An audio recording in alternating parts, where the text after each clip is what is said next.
अस्सलाम वालेकुम जी। 29 सितंबर आज है और ये वाला दिन दुनिया में वर्ल्ड हार्ट डे के तौर पे मनाया जाता है।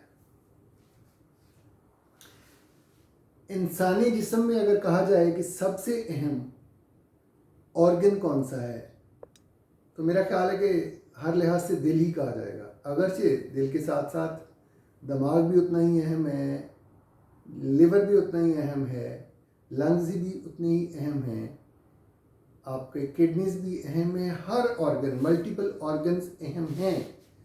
लेकिन मोस्ट इम्पॉर्टेंट हार्ट, इसलिए कि हार्ट की बीमारियों में अचानक डेथ के ज़्यादा चांसेस हैं और ये अभी तक दुनिया में एक one of the leading cause of death जो है ना वो हार्ट से रिलेटेड या हार्ट अटैक है। ये वीडियो बनाने का मकसद पब्लिक अवेयरनेस है, ना कि कोई मेडिकल टीचिंग। पब्लिक अवेयरनेस अपने मरीज़ों के लिए, अपने जानने वालों के लिए। सबसे पहले तो कुछ जनरल इंस्ट्रक्शंस कि आपका दिल है, अपने दिल की सबसे पहले आपने ही हिफाजत करनी है। अपने दिल का ख्याल रखें या कोई दूसरा अपने दिल के ख्याल रखने वाला या वाली ढूंढ लें, वो भी बहुत ज़रूरी है, ठीक है। लेकिन अगर कोई आपके दिल पर स्ट्रेस डाल रहा है, दबाव डाल रहा है, तो उससे बचें। तो अपने आप को खुश रखने के लिए, अपने दिल को खुश रखने के लिए कुछ एफर्ट्स और कोशिशें करनी पड़ती हैं।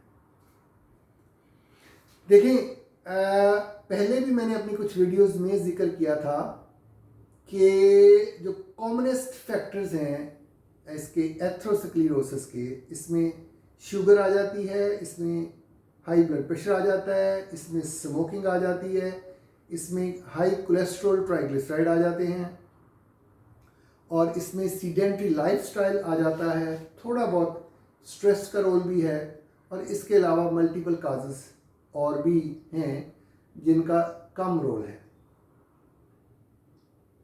एक और जो मैंने रिसर्च स्टडी पढ़ी उसमें ये साबित हुआ कि अगर आप तन्हा रहते हैं, लोनलीनेस, तन्हाई का शिकार हैं, तो ये तन्हाई रोज़ाना 15 सिगरेट पीने के बराबर आपके लिए नुकसानदेह है। सोशलाइजेशन, अपने अजीज़ो अकारब से मिलना जुलना, उनके साथ मेल जोल बढ़ाना, उनको खुश रखना और इसको सोशलाइज, अपने सोशल सिस्टम के मुताबिक चलना, एंटी सोशल ना होना, तो ये आपके दिल की हिफाजत कर सकते हैं। इसके अलावा इन सारे फैक्टर्स को जो कॉरोनरी आर्टरी डिजीज़ या हार्ट अटैक को रोकने के लिए जो मल्टीपल जो बेनिफिशियल चीज़ें हैं वो ये हैं कि आप अपनी नींद पूरी करें, आप अपना वज़न जो है नॉर्मल रखें, बॉडी मास इंडेक्स 25 या इससे कम होना चाहिए। आप रोज़ाना या हफ्ते में एटलीस्ट 5 दिन 30 से 45 मिनट की ब्रिस्क वॉक, तेज़ वॉक करें। शुगर वाले लोग शुगर से परहेज़ करें, ब्लड प्रेशर वाले लोग ब्लड प्रेशर को कंट्रोल रखें, शुगर वाले शुगर को कंट्रोल रखें, शुगर की और ब्लड प्रेशर की दवाइयाँ रेगुलर इस्तेमाल करें। ब्लड प्रेशर वाले लोग नमक कम इस्तेमाल करें, स्मोकिंग बिल्कुल ना करें, ठीक है। स्ट्रेस से बचें। ये तो कॉमन जो हैं these are called lifestyle modifications, कि अपनी ज़िंदगी को मॉडिफाई कर लें। टाइप ए पर्सनैलिटी ये होती है कि हर चीज़ के लिए पागल ना बने, उसके लिए क्रेज़ी ना बने, हर चीज़ को हासिल करने की कोशिश ना करें, ठीक है। रिलैक्स रहें। ये आइडियल टिप्स हैं। अब चलते हैं हार्ट अटैक की तरफ। तो ये आपका जो ऑर्गन है, जो आपका सबसे इम्पॉर्टेंट ऑर्गन है, ये खाली एक हार्ट नहीं है। ये इसकी थोड़ी सी अगर मैं एनाटमी बयान करूं तो ये एनाटमी का मतलब ये था कि ये क्या क्या होता है। सबसे ये तो ज़ाहिर है आपकी ये इधर छाती के बाएं जानब होता है तकरीबन ये सेंटर में करके, सेंटर से थोड़ा लेफ्ट साइड पे, सबसे पहले ये आपकी चेस्ट वॉल आ गई। उसके बाद फिर आपका जो इसका दिल के बाहर एक झिल्ली होती है जिसको पेरिकार्डियम बोलते हैं। उस पेरिकार्डियम के 2 लेयर्स होती हैं, उनके दरमियान थोड़ा थोड़ा हल्का सा लुब्रिकेंट पेरिकार्डियल फ्लूइड होता है। उसके बाद हार्ट का मसल होता है, पट्टे, जो कि पंप की तरह एक्ट करते हैं, यानी जिस तरह एक डोंकी पंप का पंप या कोई भी बोकी की तरह ये इसकी ताकत, मसल की ताकत होती है जो ब्लड को सारे जिस्म में धकेलती है। उसके अलावा इसमें हार्ट को अब ज़िंदा रहने के लिए ख़ुद से ब्लड सप्लाई चाहिए, खून चाहिए होता है, ऑक्सीजन चाहिए होती है, तो इसकी कोरोनरी आर्टरीज होती हैं।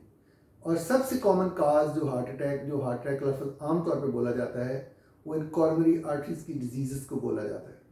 इसके अलावा हार्ट का एक इलेक्ट्रिकल सिस्टम भी है जिसको कंडक्शन सिस्टम बोलते हैं, SA node, AV node and Purkinje fibre, और ये खैर इसकी तफसील में जाने की ज़रूरत नहीं है। तो बेसिकली ये रादर मैं इनको 4 ग्रुप में डिवाइड करूँ तो पेरिकार्डियल डिजीज़, हार्ट की झिल्ली की बीमारियाँ, हार्ट के मसल की बीमारियाँ, हार्ट की जो कोरोनरी आर्टरीज हैं, खून सप्लाई करने वाली नालियाँ, और हार्ट का जो कंडक्शन सिस्टम है, जो बिजली का सिस्टम है, कंडक्शन सिस्टम है, उसकी बीमारियाँ। ये सारी सम हो किसी ना किसी तरीके से हार्ट अटैक का बायस बन सकती हैं। लेकिन एक्चुअली अगर स्पेशली अगर देखा जाए जो टेक्निकली है, वो heart attack coronary artery disease या एक्यूट एंड कोरोनरी सिंड्रोम या chronic stable coronary artery disease, ये वाला हार्ट अटैक का बायस बनती हैं। लेकिन बाकी भी चीज़ें हार्ट अटैक का बायस बन सकती हैं। तो जहन में ये रखना है कि हार्ट अटैक कंडक्शन सिस्टम, आपकी जो मायोकार्डियल सिस्टम और पेरिकार्डियल डिजीज़ और कोरोनरी आर्टरी डिजीज़, इन चारों की बीमारियों की वजह से ये हार्ट अटैक या हार्ट की बीमारी हो सकती है। बट जो मेन चीज़ है वो हम एक्यूट कोरोनरी सिंड्रोम पर रखेंगे। एक्यूट कोरोनरी सिंड्रोम का वो जो है सडन हार्ट अटैक हो जाना, अचानक से आपको दिल का प्रॉब्लम हो जाना। तो एक्यूट कोरोनरी सिंड्रोम में 3 कंपोनेंट्स होते हैं। एक को हम ST एलिवेशन MI कहते हैं, दूसरी को हम नॉन ST एलिवेशन MI, और तीसरे को हम अनस्टेबल अंजाइना बोलते हैं। अब ये तो भाई इमरजेंसी सिचुएशंस है। अगर किसी को मतलब कोई सीने में दर्द, बोझ, घुटन का एहसास या इवन मैदे वाली जगह पर बोझ, बदहज़मी या नाउजिया और मतली और वॉमिटिंग की कैफियत हो, साथ में स्वेटिंग हो, घबराहट हो, या दिल की स्पीड तेज़ हो या स्पीड कम लगे, तो मेरे भाई फौरी तौर पर आपने किसी भी नज़दीकी कार्डियोलॉजी या कार्डिक इमरजेंसी में या कार्डियोलॉजी के माहिर डॉक्टर या मेडिकल स्पेशलिस्ट डॉक्टर को इमीडिएटली रिपोर्ट करना है। ठीक है। अब इसके ये जो हार्ट अटैक है, इसकी जब मैं स्टूडेंट था 90s में, लेट 90s में, तो हमें तो 2 टाइप्स पढ़ाई जाती थी। लेकिन आजकल की जो लेटेस्ट क्लासिफिकेशन है उसमें जो MI की तकरीबन 6 टाइप्स हैं। 6 हैं तो 5, लेकिन दरमियान में चौथी को फर्दर 2 में डिवाइड किया जाता है। तो ये सबसे पहली जो हार्ट अटैक की टाइप है टाइप 1।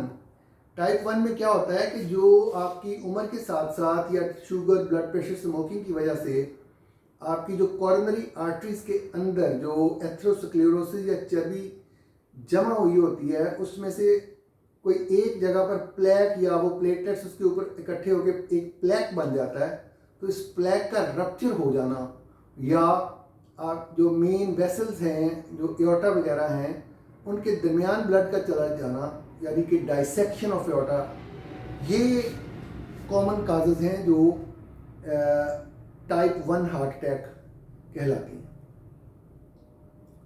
इसके बाद टाइप 2 जो हार्ट अटैक है उसमें जो कॉरोनरी आर्टरीज हैं या हार्ट है उसकी या तो ऑक्सीजन की डिमांड बढ़ जाती है या उसकी ऑक्सीजन की सप्लाई कम हो जाती है और इसकी वजह से हार्ट पर लोड और दबाव पड़ता है और उसमें उसकी वजह से फिर आपको ये जो MI है टाइप 2 मायोकार्डियल इन्फार्क्शन या टाइप 2 हार्ट अटैक वो हो जाता है। तो उसकी जो कॉमन काजेज हैं उसमें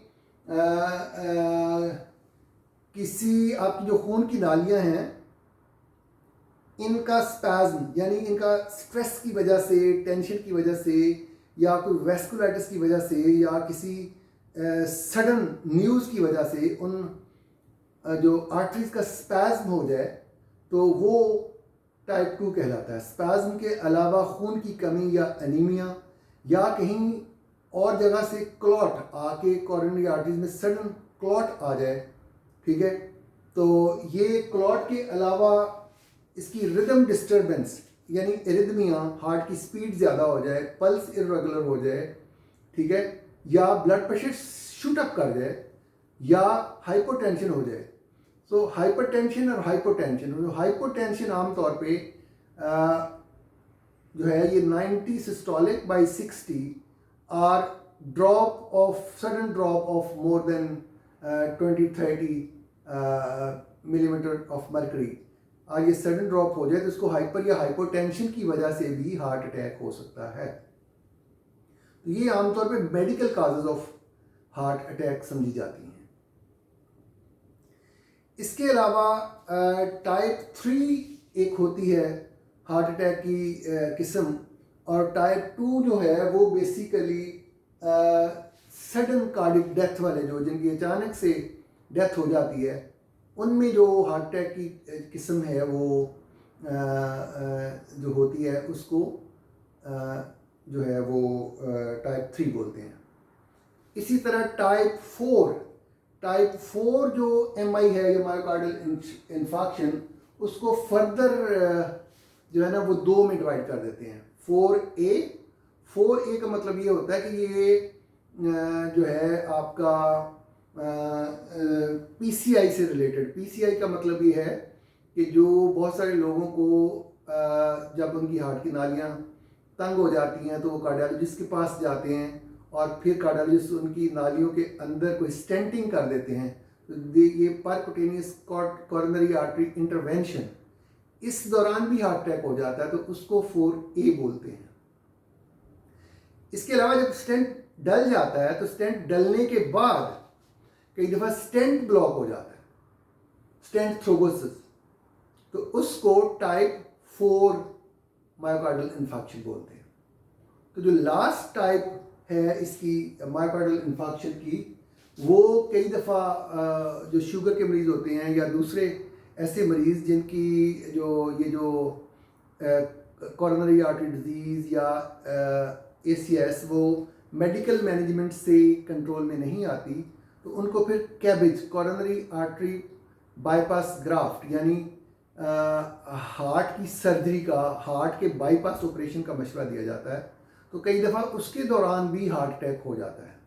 तो वो इसकी जो है ना ये 5वीं टाइप है। तो अब ये अगर हम 4A और 4B को 2 कंसिडर करें तो ये तकरीबन 6 किस्म का हार्ट अटैक हो जाता है, but technically this is 5 types.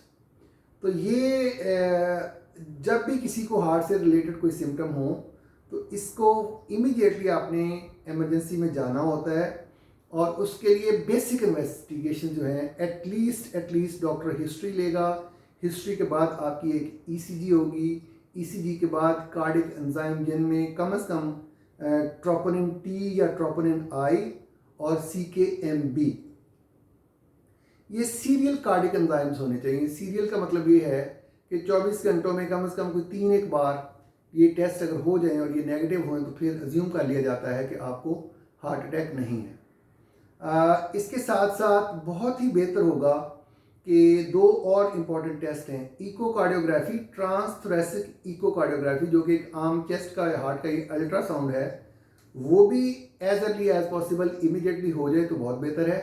कई दफ़ा ये जो रिदम और कंडक्शन डिफेक्ट्स होते हैं ये वाले इस तरह से पता नहीं चलते और लोगों को घबराहट भी, मेरा दिल घबरा रहा है, मेरा दिल डूब रहा है, तो वो एरिथमिया या रिदम की डिस्टर्बेंस, टैकीकार्डिया या ब्रेडिकार्डिया हो सकता है।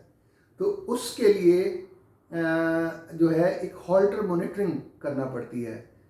हॉल्टर मॉनिटर एक मशीन होती है, रिकॉर्डर होता है जो कि लगा दिया जाता है, वो 24 घंटे के लिए या 48 घंटे के लिए आपके दिल की ईसीजी रिकॉर्ड करता है और उसकी फिर रिदम को कार्डियोलॉजिस्ट पढ़ते हैं और फिर वो डिसाइड करते हैं कि इसको कौन सी रिदम डिस्टर्बेंस है।